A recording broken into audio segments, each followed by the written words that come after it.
Now let's shift to another topic on how to use internet responsibly, how to browse responsibly. So you wouldn't choose to walk through a dangerous neighborhood in real life, right?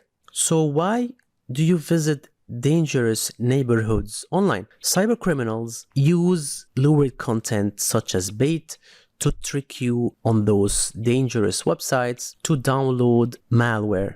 Keep in mind that internet does not have a delete key.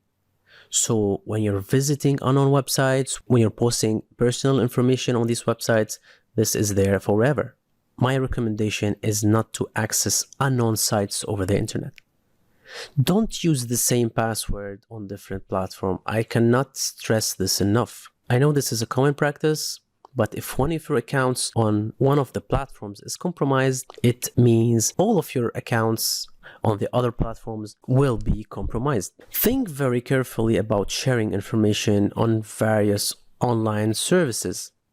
Be cautious about these little ads that pop up here and there. Many of those have malware. Never download and install unauthorized software from untrusted websites. So be careful what you download.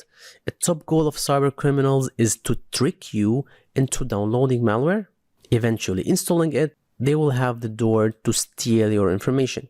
One last tip here is to be careful who you meet online. People you meet online are not always what they claim to be. They may not be even real.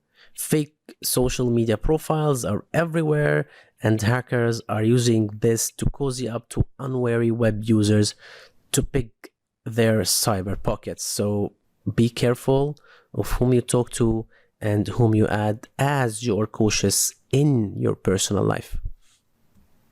Don't underestimate any simple piece of information you post on social media. It can be leveraged by attackers to target you.